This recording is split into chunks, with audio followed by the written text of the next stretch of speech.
Was good, y'all? StudioSounds.com back with another quick beat breakdown. In this breakdown, we'll be actually focusing on one of the first banks we released, and that was Muddy Cup's The Refill Volume 1.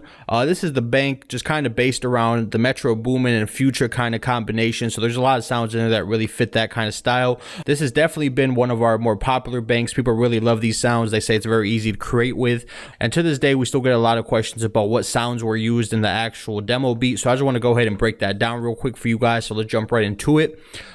So to start off with is pattern 1, and I'll just play it through, I guess, up to here, and then we'll go back and dissect it real quick.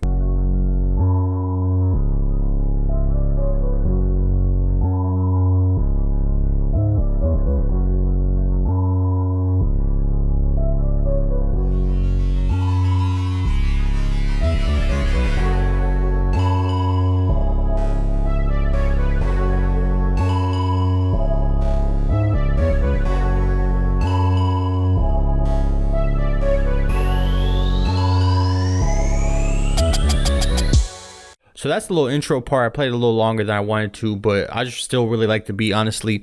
So in pattern 1, what we have, let's go ahead and break that down real quick. The first sound that we used is the sound number 5, the R less pad. And here's what this sounds like by itself.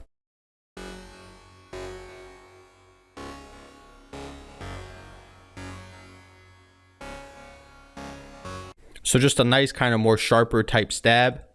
Then the next sound that I layered over it was the strange ARP. So this is just a nice smooth ARP. It's going to give you that nice melodic type sound.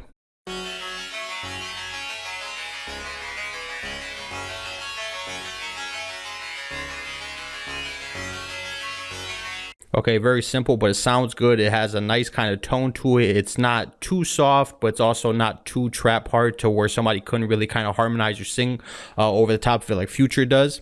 So the next sound that I added to this was the smooth pad.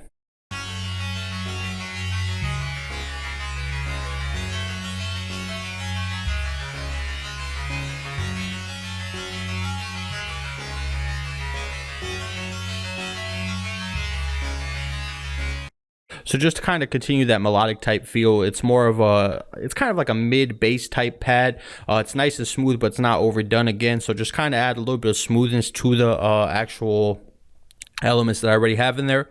So the next part that I added in there was the fat bass sound, just to give it that nice heavy bass that Future and Metro Boomin are known for.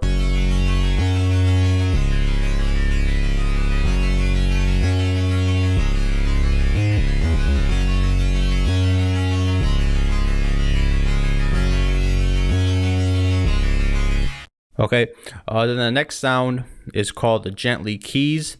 So just these nice kind of muted type keys to add a little bit of a melodic effect to it, but not overdo it.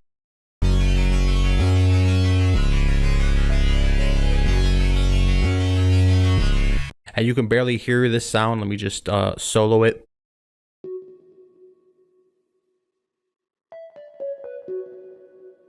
Okay, and then I added another sound over the top of this to make it slightly brighter, and these are the running pads.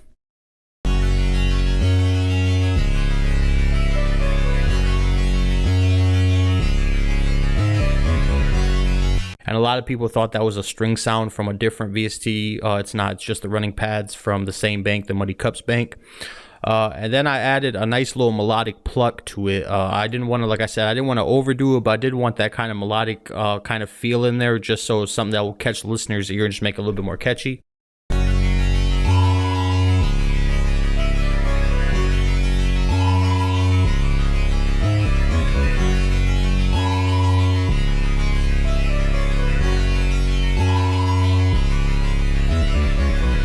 Okay, and then we went over to pattern 2.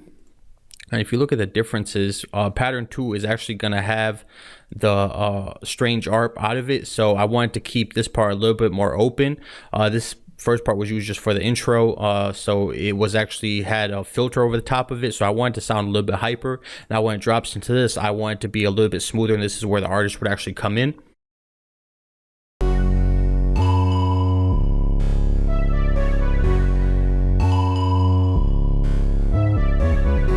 So we have all the elements from pattern 1, except we got rid of the strange arps. Now I wanted to have a nice smoother effect on this. This is where, you know, the artist, like I said, would come in. So I added this E piano to it, and that's sound 28.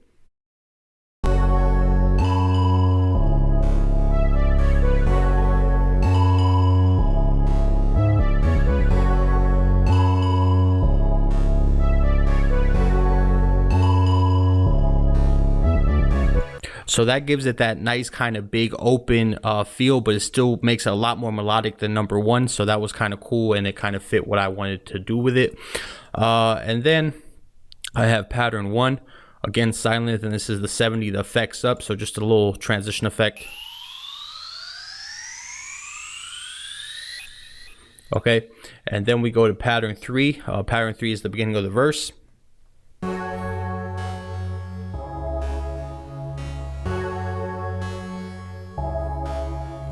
These sounds mesh so well and sound so good together that you don't really need to overdo much. So it's basically more subtracting stuff for the verses, just kind of get that kind of change up from the hook. So that's what we have for the verse section. And then we have pattern 8, which is just the bass sound, but it's playing a little bit of a different pattern. So I just put it on a different pattern than what I initially had it on. Then we have pattern 4, which is just all drums from our Trap Fever kit. So just add that on top. And here's what everything sounds like together.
Okay, and then I brought it to pattern 10. I wanted to add almost kind of like a bridge section in there. Sometimes I feel like the stuff Metro Boomin and Future do has a lot of kind of elements that are kind of used in R&B, just because it is so melodic, and just the way he uses his voice, even though he's not like a great singer, obviously, it is kind of reminiscent of what an R&B singer might do. So I added this little nice little kind of drop in, almost a bridge, if you will, on pattern 10.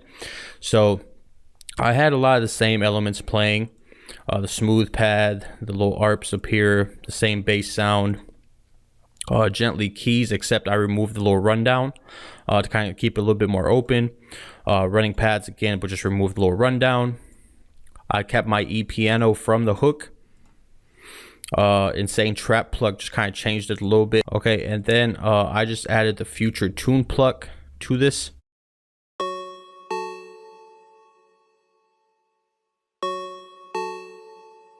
And that's combined with the insane trap pluck to kind of give us that melody that you hear over this little section.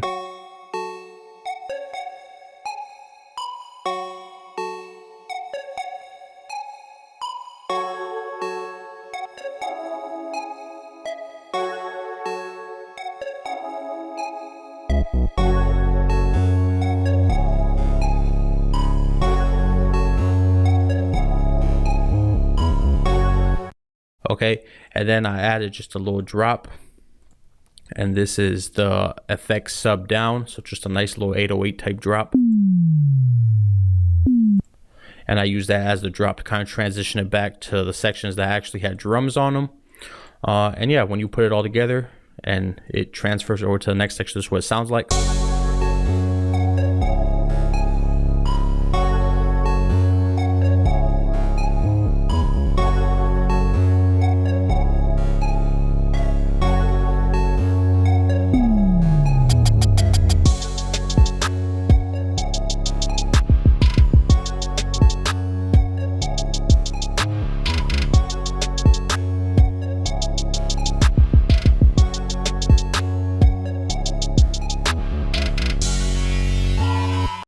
And that's pretty much the beat. So as you can tell, there's a lot of cool sounds in here that you can use, a lot of nice stuff that really you can really just do simple stuff with. It just sounds great if you have the kind of right tone and the right sounds to choose from. The bank again is the Muddy Cups The Refill Volume 1. You can pick that up at www.studiosounds.com.